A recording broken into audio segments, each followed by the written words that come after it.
32 years, ladies and gentlemen. 32 years since lakhs of Indians had to leave their own homes in India and flee to other parts of the country. Why? Because their heart was with Bharat. Because they represented the cultural ethos of Bharat. Because their culture, their traditions represented and also stood as the beacon of our ancient cultural civilization for thousands of years. They had to flee their homes because they had only two options: either convert to Islam or run. The third option was death. For the women, it was rape.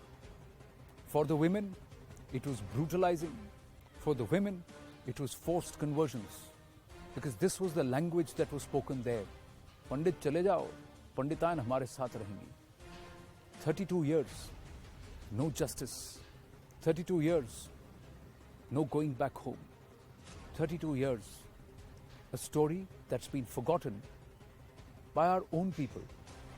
An incident that has happened in so-called secular India, where pan-Islamism was on display.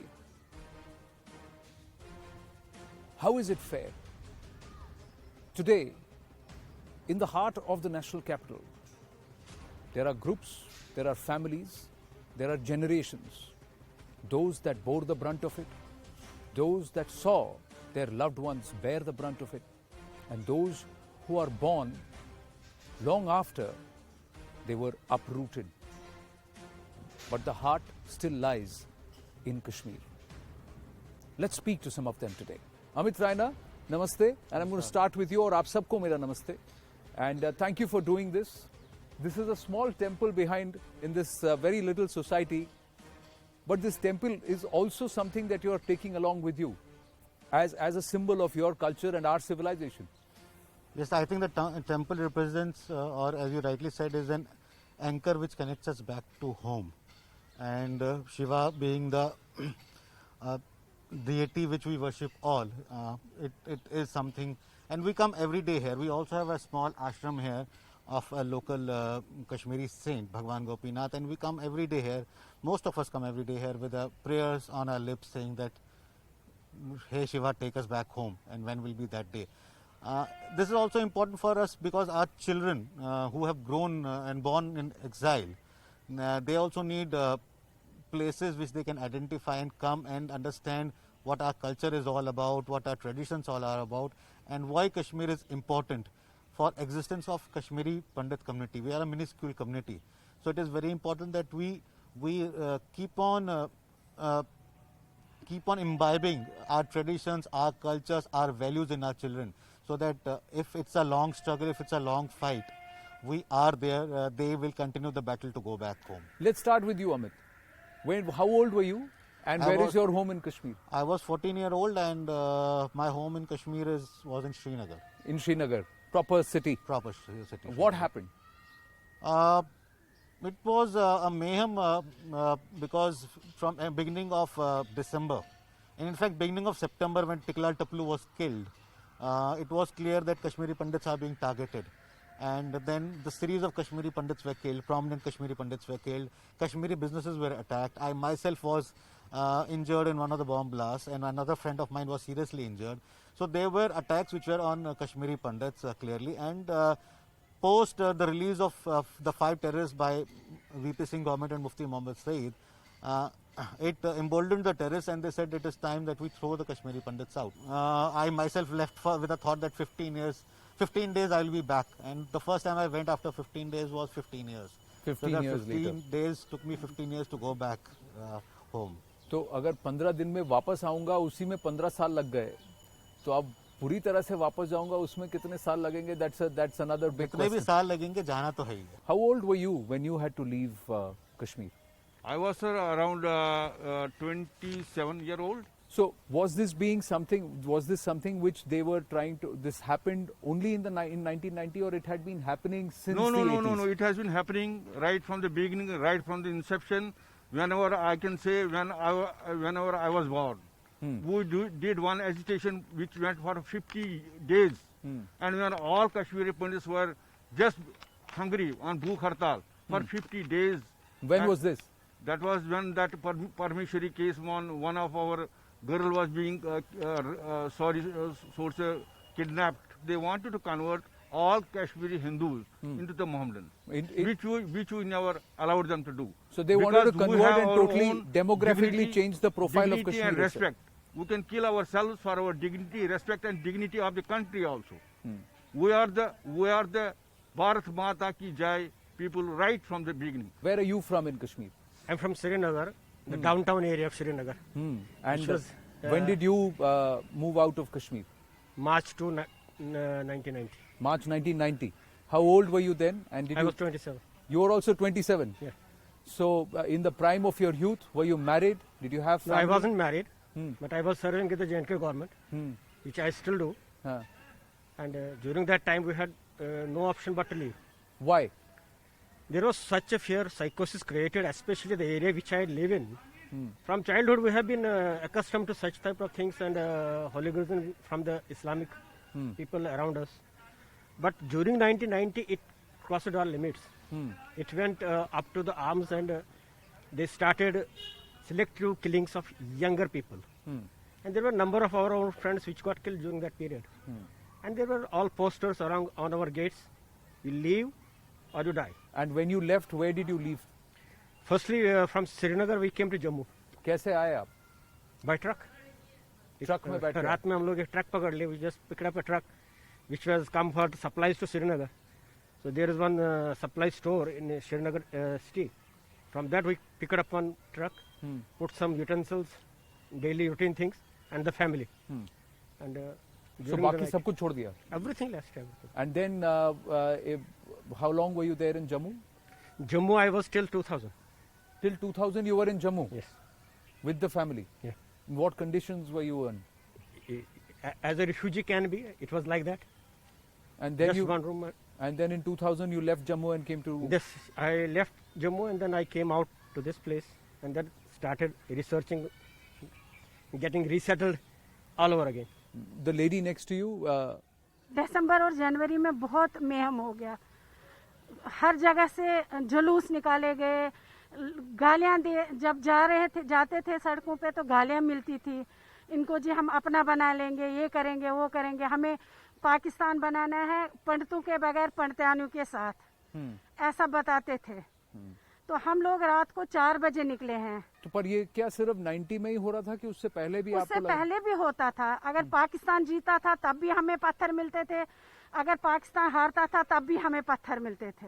मतलब ये पहले से ही हो रहा था. ये आज मतलब तब की बात नहीं, पहले से ही हो रहा था. और इनको क्या कोई सपोर्ट दे रहा था वहाँ पर? क्या गवर्नमेंट भी इनके साथ थी, जो वहाँ की गवर्नमेंट थी वो भी इनके साथ थी. और फिर बाद में जब 90s का आ गया तो उसमें पाकिस्तान का भी हाथ था, क्योंकि फॉरेन मर्सनरीज आए थे वहाँ पे. तो वो खुलेआम वहाँ पर चल रहा था ये? बहुत ज्यादा, बहुत ज्यादा. हमारा जो मकान था बिल्कुल सड़क पे था. हम लोग ना रात को सोते थे ना दिन को सोते थे, इतना डर था. कभी आप वापस गए कश्मीर? हाँ जी, 2 बार गई मैं. कब गए? एक 2010 में गई थी और 2019 में गई थी. 2000. कुछ फर्क लगा आपको? कुछ खास नहीं फर्क. जहाँ भी देखा कश्मीरी मतलब पंडित है तो ऐसे देखते हैं जैसे कोई जानवर देख लिया, और इतना मिसबिहेव करते हैं कि लगता है कि हम इनके साथ नहीं, हम कोई हिंदुस्तान मतलब हिंदुस्तानियों के साथ उनको बहुत नफरत है. आपके परिवार में आपके बच्चे हैं अभी, उनको भी मेरी लेके? एक बेटी है. बेटी है, उसको आपने दिखाया कश्मीर? हाँ जी, हाँ जी. आपने उसको बताया कि आपके साथ क्या हुआ? हाँ जी, हाँ जी. तो वो उसको मैंने वो हर जगह दिखाई जहाँ मैं रहती थी, पढ़ती थी, वो मैंने सारा कुछ उसको दिखाया.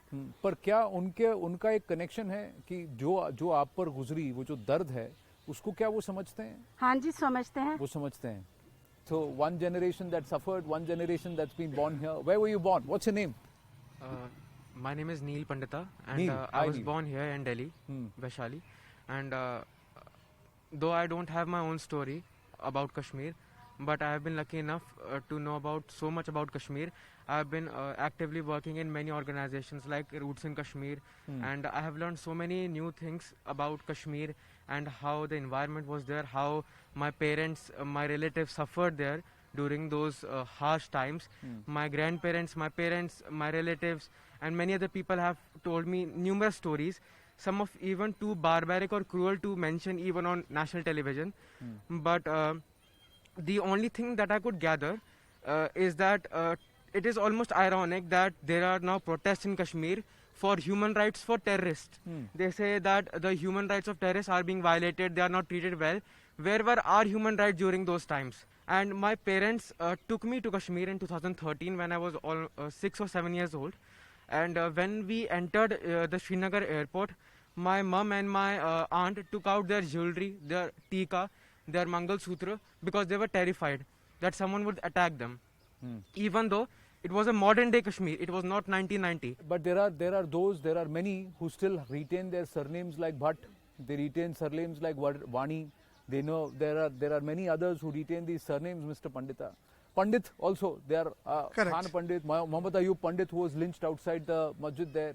He was a policeman. Correct. But Muhammad Ayub Pandit, so that means these are all people who were forcibly converted. Otherwise, they would not be holding on to their surnames, those family Yes, names. they are all convertees. As you They are all mentioned that, convertees. All converted. Yeah. Hanji, As you Pandita. mentioned that, you can see the surnames Pandit in Muslims, Bhatt, Dars, they're all converted. It's long back, Dhar ko dar bana diya. Dhar ko dar bana diya. हाँ, बस. And if I begin my story, when we left Kashmir, basically I belong to Handwara, Handwara. district of Wara. I live in Ganesh Mohalla, is that place called. It was 14 March 1990 at 10 p.m. We left in a truck. We were the last, and there was one more, our neighborhood. We were the only 3 families left in our locality. We were the last one to leave, and one of the family was not willing to leave. We forcibly took their whatever belongs they could gather in that 30 minutes or 1 hour time. They were not willing to come. They said, we won't go. We told them, we won't let you to die here. Let us come with us. So we were the 3 families. We left. What was their position? Why did they not want to go? Were they not afraid of the people who were threatening They were them? definitely afraid of But they didn't want to leave their home. They don't want to leave their home, and they thought, we don't have any place to go. What we'll do with our kids? We have no place to go. We told them, whatever happened with us, it will happen with you as well. We had no address to go. We just left there. We left with the family members of 8, and we had no address to go. Then that truck driver took us somewhere in Udhampur, some far-flung area. We never had seen such kind of places. And fortunately, one of our uncles used to live in Jammu. We got contact with them. They gave us an under construction building, very raw building. For 1 month, we used to have our meals, and sand used to fall from the ceiling in our food. We used to eat that food, and it was a very pathetic situation. How old were you at that time? I was around 13. One of my grandfather, he got he lost his senses in later age because he was very kind of wealthy person. He was always thinking what's happening around, where are we? One of my grandmother, she said, are we on a tourism? She was not aware, where are we? So these were the conditions. I'll move on to you, sir. Sir, you have a very, very interesting story that you went back actually to serve in 2000. 28-29 जनवरी था. मैं बच्चों का हालात वहाँ पर उस वक्त मेरे को ये नहीं लगा कि हालात ख़राब हो रहे हैं. मेरे बच्चे थे डिस्ट्रिक्ट अनंतनाग में, फैमिली मेरी थी. मैं उनको वहाँ के उठा कर ले गया, आ गया, हम चलो हम महीना भर घूमेंगे दिल्ली, तब तक हालात ठीक हो जाएंगे. 30 दिन की छुट्टी ली थी, अर्न लीव ली थी. मैं गवर्नमेंट एम्प्लॉई था वहाँ पर. 30 दिन की लीव ली थी. बच्चों ने कहा कब? मैं कहा 1 महीने के लिए जाएंगे, फिर वापस आ जाएंगे. नेक्स्ट महीने फरवरी में 28 तारीख को शिवरात्रि थी. मैं कहा 27 तारीख को वापस आ जाएंगे, फिर घर में बड़ा शिवरात्रि है. क्या ठीक है. आ गए दिल्ली 30 दिन की छुट्टी लेकर. इट वॉज 29 ऐसा ही था, 27 की 28 ऐसा ही था कुछ फरवरी में. फिर मेरा एक दोस्त था यहाँ अमर कॉलोनी में, मैं वहाँ लास्ट में उसके पास था. उसने मेरे को कहा, विजय कहाँ जा रहे हो तुम? मैं कहा यार वापस कश्मीर जा रहे हैं. क्यों? कहता यार वहाँ हालत ख़राब है. मैं किससे कहा तेरे को? मैं परसों ही तो आया, 1 ही महीना हो गया. वहाँ अमर कॉलोनी में लाजपत नगर में वहाँ पर है वो हिंदू सभा भट्टों की. कहा अच्छा मैं दिखाऊंगा. ले गया मुझे वहाँ पर. वहाँ देखता मैं दुनिया भर के लोग. मैं क्या बात है? तो वहाँ तो हालत बहुत ख़राब है. अच्छा फिर मैंने एक्सटेंड कर दी, टेलीग्राम दे दिया ऑफिस में, एक्सटेंड 30 days मोर. ऐसा चलता रहा 3 महीने. और 3 महीने में या फ्रेंड सर्कल के पास ही रहा, कभी उसके पास कभी इसके पास, ऐसा ही रहा दिल्ली में। 3 महीने के बाद गवर्नर ने ऑर्डर निकाला कि माइग्रेंट जो ये एम्प्लॉय कश्मीर में गवर्नमेंट एम्प्लॉयज थे उनको सैलरी दी जाएगी। पृथ्वीराज रोड है यहाँ पर, वहाँ रेजिडेंट कमिश्नर बैठता है, उसके ऑफिस से वो वहाँ पर अप्लाई करे, वहाँ जाए तो वहाँ उनको सैलरी मिलेगी। 3 महीने हो गए थे। 3 महीने तो बहुत मुश्किल होता है। मैं तो 1 महीने के लिए निकला था, फिर बच्चे लेकर खैर गए जी वहाँ पर हमने दे दी वो फॉर्मेलिटी जो करनी थी वो करनी, तो उन्हें सैलरी दे दी एक, हम हर किसी को जो एम्प्लॉयज जिससे रजिस्ट्री की। उसके बाद चलता रहा, फिर बच्चों का आस्ता आस्ता किया, फिर रेंट पर बैठे। रेंट पहले मैंने पटेल नगर में मकान लिया था। मेरे बच्चे कहने लगे यहाँ कहाँ बैठेंगे? मैं कहा क्यों? वहाँ 2 कमरे थे, 2 कमरे और किचन थी वेस्ट पटेल नगर में।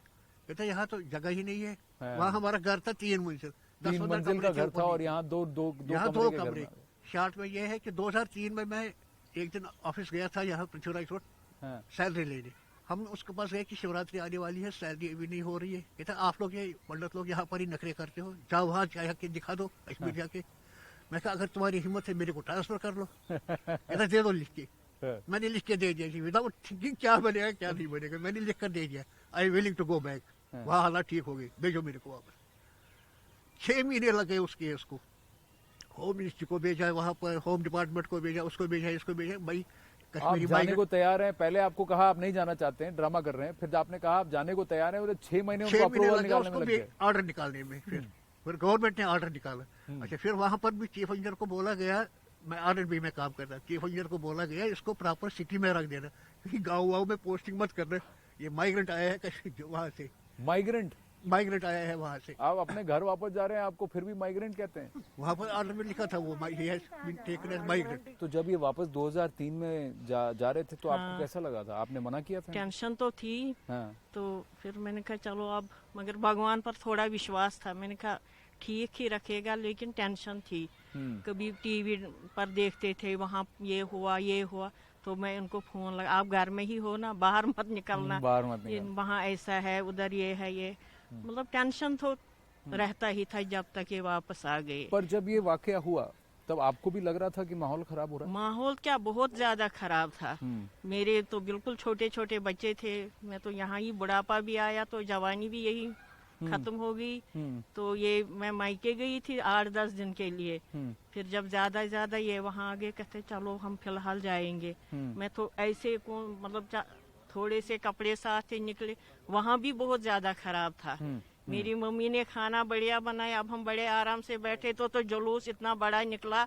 यही जो अभी इसने कहा ना बहन ने कि पंडितानियों के समय पंडितों के बगैर यहाँ बनेगा, तो वो सामने इतना बढ़िया खाना था, क्या बताऊं। वो आंसू में वो अभी भी उस वक्त तो हम रोने लगे। मेरी मम्मी ने कुछ नहीं खाएगा, खिड़कियां बंद करके ऐसे जैसे जेल में बैठते हैं वैसे बैठ गए। क्या बताऊं, मेरे पापा लास्ट तक, मुझे अभी भी यहाँ वो दर्द है। वो हमेशा 4-5 साल पहले जब वो स्वर्गवास होगी, मैं घर कब जाऊंगा, मुझे अभी भी वो रोना, उसकी बात याद आती है। वो हमेशा कहते घर नहीं वापस। मैंने कहा ये भी तो आपने अपना ही घर बना। नहीं, घर में अपना घर। लास्ट तब जब उनके प्राण भी निकल गए तब तक कहता रहा, ये दुख में कभी नहीं बोल सकते। चलो बाकी हमने जैसे तैसे कर लिया था, मगर जो ये थोड़े बड़े लोग थे, अभी मेरे पिताजी माताजी है अभी, लेकिन वो भी यही आजकल कहती है मैं घर कब जाऊंगी। घर में बैठे होते ही वो हमेशा यही एक ही लाइन कहते थे। वो दुख तो मुझे हमेशा रहेगा जब तक मैं जिंदा हूँ। आपकी माताजी कहाँ से हैं? कश्मीर से। कश्मीर में अनंतनाग में? हाँ। तो अनंतनाग में आज भी आपका वहाँ पर गांव है? वहाँ पर गांव है मगर वो मकान नहीं है। जो मायके का बहुत बड़ा मकान था उसको बुलडोजर से खत्म किया था। वहाँ किसी ने बनाया है। माताजी को ले जाना चाहेंगी वापस? अब बेचारी क्या जाएगी, वो सिर्फ यही कहते हैं घर कब जाऊंगी। क्या बताएं, अब दुख तो बहुत झेले। अब ये वो कहते हैं ना रामायण महाभारत, ये उससे भी ज्यादा है। ये उससे भी ज्यादा आप जाना चाहेंगी वापस? चाहत तो है मगर।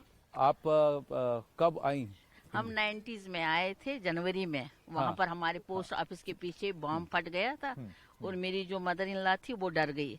तो मेरे एक बेटी थी और मेरे देवर की भी एक बेटी थी। तो उसने कहा हम चले जाएंगे अभी, हम इधर नहीं रहेंगे। तो रात को उठ के जो उसके पास थोड़ा बुक कुछ था वो उठा के ले गई, मेरे को और मेरे बच्चों को और मेरी देवरानी की बेटी को। मेरी देवरानी जॉब करती थी, वो वहीं रहे और मेरे देवर भी वहीं रहे, और मेरे जो हस्बैंड थे वो एयरफोर्स में थे, वो बाहर थे। तो हम तीनों निकले। मेरे जो फादर इन लॉ थे वो बहुत बुजुर्ग थे, उनको लेके हम टैक्सी में सीधे दिल्ली आ गए। दिल्ली में मेरी सिस्टर इन लॉ थी। ये कब की बात है? ये 90 जनवरी की थी। जनवरी 90 वहाँ पर पीछे पोस्ट ऑफिस में बॉम्ब फटा और एक दीवार भी उतर गई हमारी, और वहाँ पर वो कह रहे थे हम लड़कियों को ले जाएंगे। तो मेरी सास ने कहा मैं बेइज्जती बर्दाश्त नहीं कर सकती हूँ। वो छोटी छोटी लड़कियां थी, मेरी भी एक लड़की थी और उनकी भी एक लड़की थी। हम रात को टैक्सी में हमने 3000 रुपए दिए टैक्सी वाले को, हम दिल्ली आ गए। मुफ्ती साहब की बेटी, who was then the Chief Minister of Kashmir, she had requested, on her request, she had requested Kashmiri Pandits that please assemble, I want to meet you. This is a live example, I was also there. So we got a message that you are requested to kindly come to the Pyare Lal Bhavan, that hostel, that hall near ITO, and she wants to deliver some lecture. She wants to patch up and requests Kashmiri Pandits to come back. So we all went over there. There were 300 to 400 Kashmiri Pandits. She said, I am your sister. Please come down to Kashmir. There will be nothing will happen. I stand guaranteed and assured for that. And can you imagine, we were about to come down to Kashmir. Third day, 8 Kashmiri Pandits were killed in one village. Only after 3 days she left. This is what I was connecting with this. This is a live example. How they are now treating us. Right, sir, we are very much thankful to the central government led by Shri Narendra Ji Modi, who has delivered a landmark, I should say, justice to Kashmiri Pandits by abrogation of Article 370 and 35A. Right. It was not a small thing. Right. It was a Herculean task. Right. And we appreciate his gesture and his hard work. And however, sir, as we stand at the altar of the assembly now, we request rather Yogi ji as well as our Prime Minister, worthy Prime Minister I should say, Narendra Modi sir, that please help us in providing to our at least children who are reading in colleges or universities, at least provide us the reservation and relax the age. Relaxation as well as relax the age, because we have been sufferers, we have been harassed. And rather, these two initiatives will definitely help us to enter into the mainstream. हम आज एक black day मना रहे हैं क्योंकि उन शहीदों की याद में जिन पे अत्याचार हुआ था, हम सब पे अत्याचार हुआ था, कैसे हमारी संस्कृति खत्म की गई, कैसे हमें जबरदस्ती से मार दाड़ के, डरा के, धमका के यहाँ से वहां से निकाल दिया। तब से 32 साल हो गए, तब से हम रो रहे हैं, मन में पीड़ा है, ये पीड़ा कम नहीं हो रही है। हमारे आंसू तो हर रोज, हर रात, हर दिन आते हैं, लेकिन ये आंसू भी अब खुश्क हो गए हैं। इतनी पीड़ा है हम लोगों में, क्योंकि यहाँ पे हम रह रहे हैं एक शरणार्थी की तरह, जबकि हमारा मन कहता है कि हम फिर उस मातृभूमि के में जाके वहीं पे रहें। I think the solution to the return is that you will have to demarcate and create a separate area for Kashmiri Pandits. Now, whether you create a union territory, you create an autonomous area. So, if you can give Ladakh, which was earlier part of Jammu and Kashmir, a hill autonomous area, I'm very sure a similar one can be created within for people who have been in exile. Or also, in that area, you allow people from rest of India to come and settle there, because you today have created domicile laws which are hampering or which are a barrier for people of rest of India to go back to Kashmir or to go and work in Kashmir. So you create an autonomous area where Hindus live together. I'm not saying Muslims are not part of that. But see 1990, the biggest problem was that Kashmiri Pandit being an Aborigine was so much scattered. He was scattered across the valley that in a village you could find a single home, a single Kashmiri Pandit family or two families. So in Mohallas you had 500 Kashmiri Muslim houses and 2 Kashmiri Pandit families. So you became an easy target. So if we live together, it will give us a sense of security. It will give us a sense of togetherness. Yeah. And that's what is going to help. But my counter question to that is that you are again then trying to draw a divide. There will then be a Kashmir for Kashmiri Hindus, there will be a Kashmir for Kashmiri Muslims, and that is that not going to happen? Either the only thing that has to be is that if you are indeed syncretic, if you are indeed secular, as this constitution calls this, although that word has been debased quite a lot, but more importantly, if you are inclusive, let's use the word inclusive, either you bring back that inclusive attitude and everybody lives together. I am not saying that Kashmiri Muslims will not live with us. I am saying, and we all are saying, that we will live together. So get Kashmiri Pandits or Hindus in one area. If Kashmiri Muslim wants to live along with us, most welcome.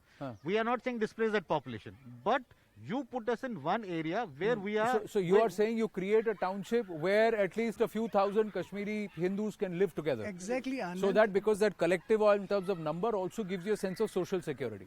That's that there will not be an attempt to try and extract you or evict you once again and usurp your lands, your place. Okay, all exactly. right. Before 1990, we were living together. It's not the first time. What Amit was saying, this is the 8th exodus of this community.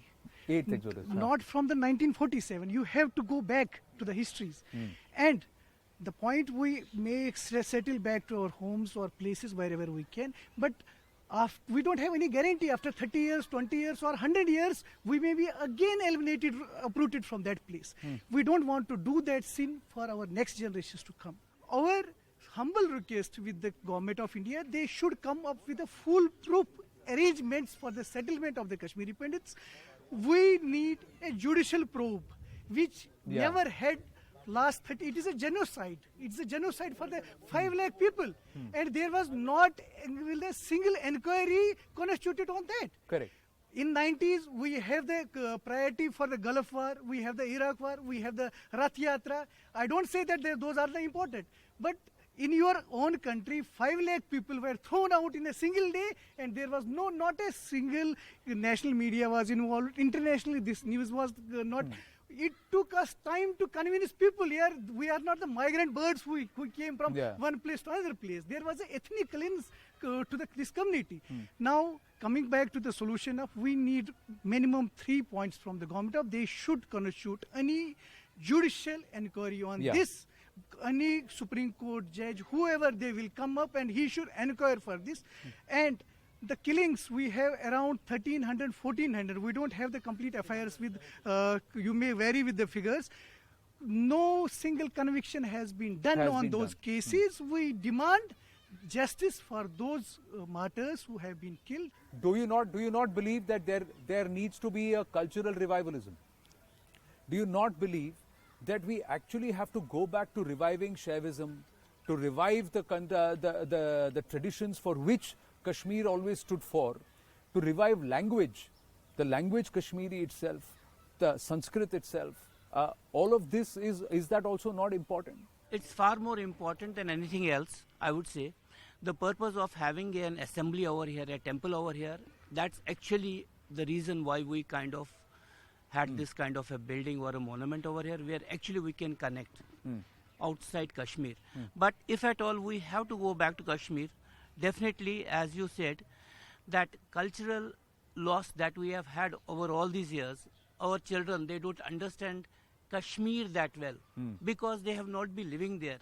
Though there is an attempt we are making here to connect people, younger people, young age people, so definitely cultural connectivity has to be there. The revival has to be there. Going forward, perhaps not settle all of them in one place, but make settlements across Jammu and Kashmir in such a way that there is the strength of numbers and also the strength of representation for the Kashmiri Hindu community. This is one of the demands, but larger demand is justice. Those who perpetrated those crimes, those who allowed such mentality and pan-Islamism to spread, where are the guilty? Where have they been accounted for? Where are those FIRs?